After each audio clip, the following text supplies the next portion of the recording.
So I've been distilling whiskey for a little while now, and I pretty much have my method down, and I'm going to try to run through this from cooking the mash all the way through the stripping run to the spirit run, and how I do it and how it works for me. I've got 5 gallons of water on the boil. Make sure you check your pH and get your water down to about 5.2. I've got a thermometer up here. I like to bring my water to about 185 degrees. I have 5 pounds of corn, 2 pounds of 4-row barley, and 3 pounds of sugar. And this is what I've been using regularly. I have a pan of water here that I'm going to dissolve my sugar in. I don't like to add it while everything else is going on here. I like to cook my corn for about an hour to get all the starch out of it. Then I'll add my 4-row and amylase. For the price of the amylase, why wouldn't you want to use it? It's just to make sure that you get all of that starch converted to sugar. After I go through all of that, and after I strain my mash and get it down to a liquid and get all the corn and the pulp and everything out of it, then I add my sugar. There's no sense to put sugar in with your corn when you're going to throw a quart or something out of your corn. You're just throwing that sugar away. So I like to cook my corn, add the barley, and go from there. So I'm at 185 degrees.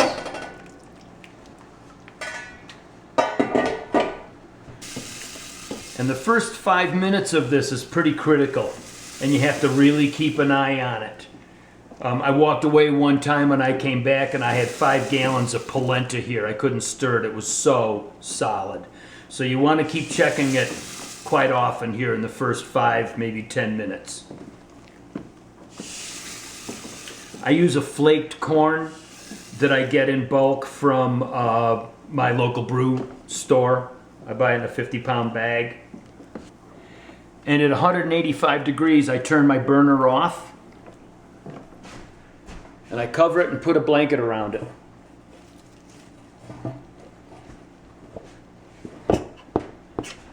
And that'll keep it warm throughout the whole process.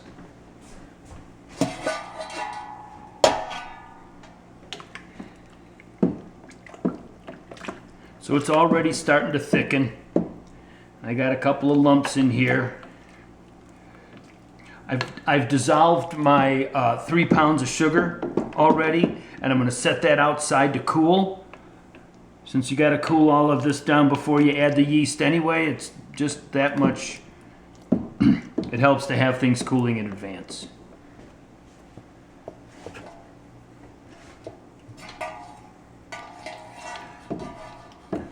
So once you get to this consistency, you don't have to watch it quite so much anymore. It's just going to be cooking the starch out of the corn. It's not going to solidify on you. You can get in there and stir it once in a while, but you don't have to be quite so vigilant. And my temperature in here now is 175. It should stay like that for a while. I'm going to cook this for another 45 minutes, 35, 45 minutes, and then add the barley and the amylase. So this is about as thick as it's going to get. And it's all starch. So I'm going to throw some amylase on there. It wants 1/3 teaspoon per gallon. So that's about 1.5 teaspoons. I'll stir my barley in.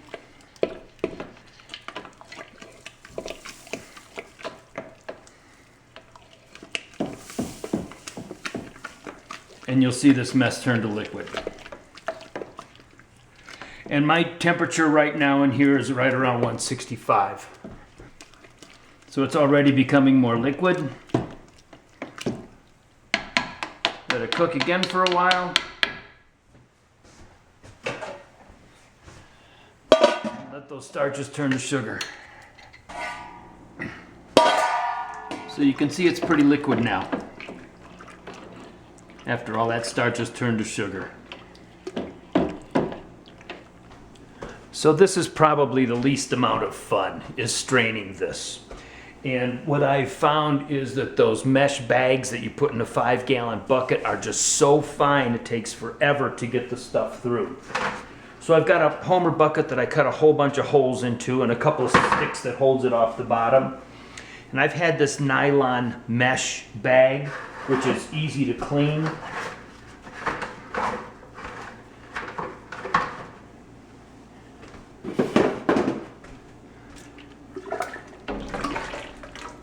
And I dip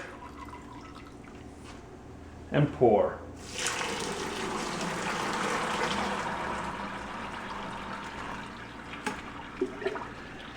And after I get it all through this one mesh bag, then I'm going to run it through that finer mesh.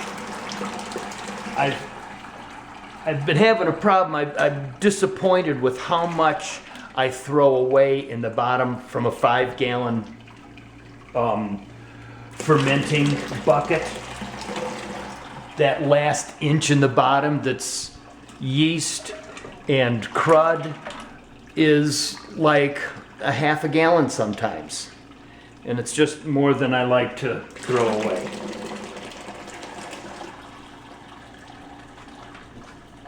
So with this mesh bag, I can drain probably 80% of the water out of here. When I get down to the very end, and I have a second Homer bucket that I'll put this in after this starts to fill up. So as I get down to the bottom,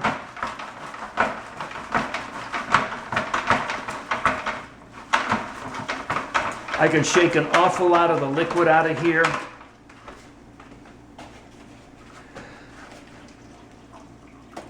And then I can squeeze the rest out. So here you can see how much more of the fine particulate stuff came out of the bag. But if you'd have been cooking your mash in this bag, trying to clear all of that out, it would have been, you'd been still sifting 2 days later. So here's my chiller rig. I saw a YouTube video about taking an air conditioner and putting it into a big cooler, and found one on Craigslist for $15 and destroyed it.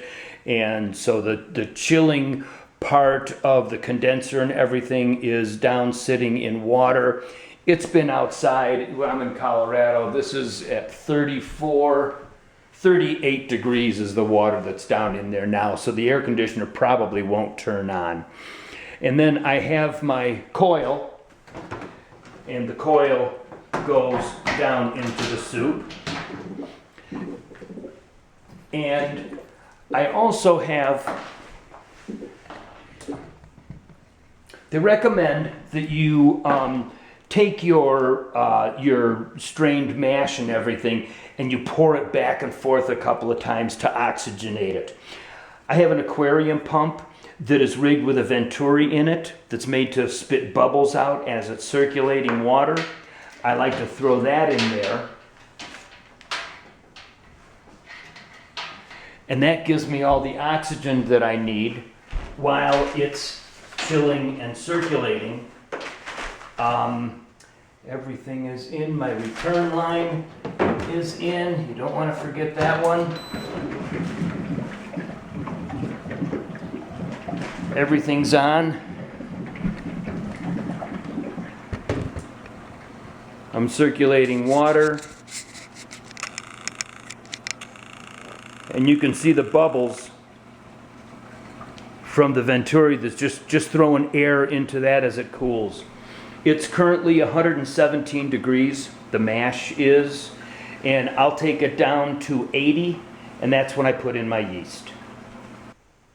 Well, it's hard to see, but my potential alcohol, there's 20. So I am like almost on it. I'm at 19%. And that's right where I want to be, is 19-20%. So a tablespoon of Red Star Daddy yeast.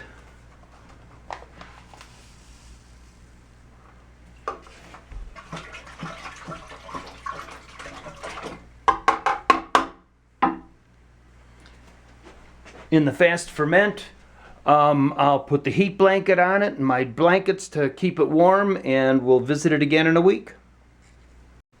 So this is a mash that I ran a while ago. I'm about to put it into the still, and I clarified it with bentonite and then sifted it off of the bentonite, and you can see how clear it is. You can see the labeling through the jug. One of the lines is shit in, shit out. I like to, before what's going into the still, I want to be as clear as possible. And a little trick I learned is to put a hook or turn your tube so that it's up when you're siphoning liquid. That way you're not pulling from the bottom of the bucket, you're pulling from the liquid that's on the top. I use a copper pot still, and to clean the still, here's my copper cleaning solution that I use. So I'm about to start my spirit run, and I just wanted you to see how clean the inside of this still is before I do my spirit run with that copper cleaner, the 555. So I have my copper wadding on the top. I'm heating the still right now. I didn't buy the still that has the airtight, watertight clamp on it. I just got a little cheap when I was buying it. So I've got an O-ring that I bring up as high to the top as I can, just to keep moisture from not wanting to settle down quite so far. And it's a really good fit. And then I bought a roll of silicone tape, which withstands 1,000 degrees. It sticks great to itself. It doesn't stick to other objects very well, but it is absolutely watertight. And quite often that one wrap will keep me watertight with what I'm doing. I built the condenser. I got 3/8 inch pipe that goes through 3/4 inch pipe. So this is pretty much my setup. I like to have a thermometer in the top that's reading what the steam temperature at the very top of the column is. And then I like to have another temperature probe in the liquid itself. And that tells me when I'm getting close down below to my temperature. This is a stripping run, so I'm probably going to run this at 185, 190, and it goes real fast, faster. And I built a parrot, and I use the parrot when I'm just doing my stripping run. I can just let it flow, and I don't have to worry about smaller jars or anything like that, and just keep an eye on my proofing and let it run into the parrot. When I'm doing my spirit run, I have these 1/2 pint jars, and I measure my 1/2 pint jars every time they're full. I label them to see what my proof is, and so that I can decide which ones I want to keep and which ones I want to throw away or save for the next run. So you can see I've got about 24 degrees difference between the liquid in the bottom and what's up in the column. And I'll set this alarm for around 170 degrees during my stripping run. And when the alarm goes off, I'll turn my temperature way down. And when I'm running, I'm usually about 8 degrees different between the bottom and the top. And it's pretty important when I'm doing my my spirit run that I want to keep them as close as I can together. It gives me a more leeway. I can watch it a little bit closer. I also set my temperature down to about 160 on the alarm, and when I get that 160, I'll turn my temperature down, let the top of the column catch up to the bottom, and then start taking my proofs after that. So I like to do 2 stripping runs, and then I do my spirit run. So I cook up 2 different mashes, and I do a real fast spirit or a stripping run. So I've got I'm right at a gallon of hooch that's going into the still now. And I'll add a 1/2 gallon of water to that just to give me a little bit more latitude, and I can keep my temperatures a little more consistent. Again, I have my thermometers, one in the top and one in the water, one in the soup. And I have the alarm set for 164 degrees. When that alarm goes off, I'm going to turn the burner down and let the temperatures catch up. At 165 is when I start taking off the methanol and I start measuring out that first cup that I'm going to throw away. The first however many milliliters it is that I'm going to throw away. And then I'll start saving it in these half-pint containers. And measuring the proof and marking the proof on each. And typically my first one comes out at about 82, 83%. When I'm doing my stripping run, the first pour that I get out of there is usually at 60, 65%. So I get much higher alcohol out of the finished run. So this is my first half pint, and I am right exactly at 80%, which is pretty typical for my runs. The last couple were around 82, 83, and then tapered down from there. So this is my first 2 pints approximately, and my first one came out at 80%. My last one here at number 4 is at 79%. My column temperature has gone up maybe 1 degree. I'm at 172 degrees in the top, if you call that a column, at the top of the still in the vapor area. So I've still got a long way to go. I'm at 181 at the bottom of the still, so my temperatures are still close within that 9-10 degree temperature range. So I'm all finished with my run. I got 3 of the half pints at 80 and 1 at 79, and it started to drop off at about 75% alcohol. It went to 73, 70 to 66. This one is 60, that's tails. I won't keep that one. I usually keep down to 66%.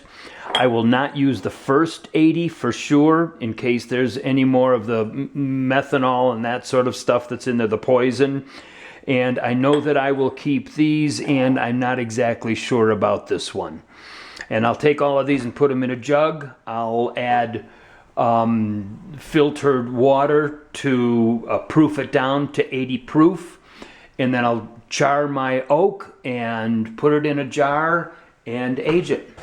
So I want to talk about aging your after your spirit run. First off, I went over to Lowe's and I bought a half of a whiskey barrel or a third of a barrel, something like that. And I'm able to cut these down into more usable pieces, char them with my MAP gas with a propane torch. You can figure if you want a light or a medium or a heavy char. I really don't have an exact formula as to how heavy of a char. I wait till it's flaming pretty good before I put it out, and that's what I use. You can see in these barrels that they have cut it because it's the inside, it's the end grain where you get the majority of your flavor and things. And the fact that this has been used once on the inside, you still have all of this good oak, white oak, to use. The barrel was $30. I've got a ton of it out there. There's also a company called Black Swan Cooperage, and they sell these little 3-inch honeycomb pieces. And their suggestion is that this in a gallon will cure in 6 weeks. Will flavor and do your stuff. They sell 9 different varieties of wood for $16. And I did it and put them in little quart jugs and aged. And the cherry was definitely a reddish color. They've got sassafras, they have white oak and red oak. And it's really a lot of fun to do that and taste the difference in it. What I do with mine after I char, I put about 2 or 3 of this size in a airtight jar. I watched a video from a man who was taking the jar and he would put it in the microwave and heat it, and then he would put it in the freezer, and he was able to age, going back and forth 4 times, he was able to age his whiskey in a day, just to see what the difference in flavor was in the different chars. He had one with a light char, a medium char, and a heavy char. I take mine and I put them outside. I'm in Colorado where it's cold. I put mine outside, and you can hear it, the vacuum from the cold, I have it covered in black plastic, and then I put it in the sun all day where it gets hot and it farts when I open it again. And I'm gonna age mine in a month. And I've got 2 of these here. You heard that one.